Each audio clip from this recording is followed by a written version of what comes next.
کبھی عرش پر کبھی فرش پر، کبھی ان کے در کبھی در بدر، غم عاشقی تیرا شکریہ میں کہاں کہاں سے گزر گیا۔ حضور علیہ السلام ارشاد فرماتے ہیں، بنی اسرائیل میں ایک شخص تھا جس نے اللہ تبارک و تعالی کی 400 سال عبادت کی۔ بخاری شریف کی حدیث کا مفہوم ہے، میرے کریم آقا علیہ السلام نے ارشاد فرمایا، بنی اسرائیل کا ایک شخص تھا جس نے 400 سال اللہ کی عبادت کی۔ عمر تو اس کی زیادہ تھی، لیکن 400 سال مسلسل لگاتار متواتر اللہ کی عبادت کرتا رہا، اور اس نے دل میں تمنا کی، آرزو کی، حسرت کی، اور پروردگار عالم کی بارگاہ میں دعا کی، اے پروردگار عالم، اے الہ العالمین، میں چاہتا ہوں، یہ میرے دل کی آرزو ہے، میری تمنا ہے، میری حسرت ہے کہ جب موت کا وقت آئے، جب موت آئے تو مجھے سجدے کی حالت میں آئے، جب میں تیرے پاس آؤں، جب موت کا فرشتہ مجھ پر مسلط کیا جائے تو اس وقت میں سجدے میں ہوں، میری روح جب نکالی جائے تو سجدے کی حالت میں نکالی جائے۔ سبحان اللہ۔ حضرات محترم، برادران ملت اسلامیہ، اندازہ لگائیے کہ دعا کرنے کا انداز کیسا ہے۔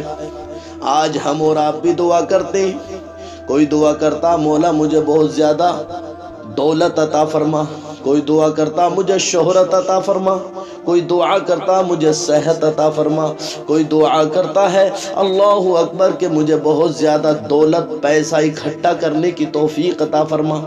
حضرات، دعا کرنے کا انداز الگ ہے، لیکن یہ شخص اللہ کی عبادت کرنے والا، اس کی بارگاہ میں جھکنے والا، پیشانی کو خم کرنے والا دعا کرتا ہے، اے پروردگار عالم، یہ میری آرزو ہے، میری تمنا ہے، میری حسرت ہے کہ الہ العالمین، جب مجھے موت آئے تو میں اس وقت سجدے میں ہوں، مجھے سجدے کی حالت میں اٹھانا۔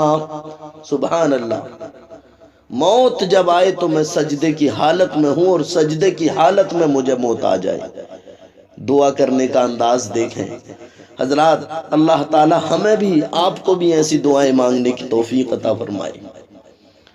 حضرات، ایسا ہی ہوا، اسے سجدے کی حالت میں موت آئی، سجدے کی حالت میں دنیا سے گیا، اور جب دنیا سے چلا گیا، پیارے رب تبارک و تعالی نے ارشاد فرمایا، اے میرے فرشتوں، اس کو میرے فضل سے، میری رحمت سے جنت عطا کر دو، اسے میں جنت دیتا ہوں، اسے جنت میں لے جاؤ، جنت میں داخل کر دو۔ اللہ اکبر، میرے فضل سے اسے جنت میں داخل کر دو، جنت میں پہنچا دو۔ جب رب نے ارشاد فرمایا تو اس نے کہا، میرے مالک تیرے فضل سے، تیری رحمت سے ٹھیک ہے، لیکن میری عبادت کا کیا ہوا؟ میں 400 سال مسلسل لگاتار متواتر کنٹینیو تیری عبادت کرتا رہا، اور میں نے دعا کی تھی کہ مولا مجھے سجدے کی حالت میں اٹھانا، جب موت آئے تو سجدے کی حالت میں آئے، مجھے موت بھی سجدے کی حالت میں آئی ہے۔ اگر تو اپنے فضل سے جنت دے رہا ہے تو یہ بتا میری عبادت کا کیا ہوا؟ اللہ اکبر۔ رب نے فرمایا، فرشتوں، اس کی عبادت کو میری نعمتوں سے تولو۔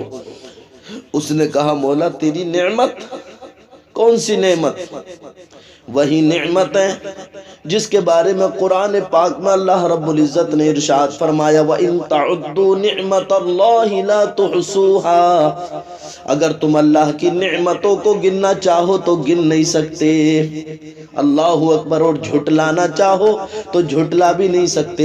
فَبِأَيِّ آلَاءِ رَبِّكُمَا تُكَذِّبَانِ، اور تم اپنے رب کی کون کون سی نعمتوں کو جھٹلاؤ گے؟ حضرات، ایک نعمت نہیں ہے، قرآن نے کہہ دیا اگر گننا چاہو تو گن نہیں سکتے، بے شمار نعمتیں ہیں اس کی۔ حضرات، یہ آنکھیں اس کی نعمتیں ہیں، یہ ہاتھ اس کی نعمت ہے، یہ ہمارے پیر اس کی نعمت ہے۔ حضرات محترم، جس سے ہم اور آپ پوری دنیا کا مشاہدہ کرتے ہیں، نظارہ کرتے ہیں، ہم پوری دنیا کو دیکھتے ہیں، جن آنکھوں سے ہم قرآن کو دیکھتے ہیں، کعبۃ اللہ کو دیکھتے ہیں، نبی کے روضے کا دیدار کرتے ہیں، یہ کتنی بڑی نعمت ہے۔ بہت ساری ہمیں نعمتیں عطا فرمائی، ماں باپ جیسی نعمت عطا کی، ہمیں دین دین اسلام دیا، ہمیں اپنا محبوب دیا۔ حضرات وہ محبوب، ارے جس کے بارے میں حضرات محترم کسی شاعر نے کہا تھا ہم انداز اپنا زمانے سے جدا رکھتے ہیں، ارے ہم تو محبوب بھی محبوب خدا رکھتے ہیں، ہم تو محبوب بھی محبوب خدا رکھتے ہیں۔ اس نے کہا مولا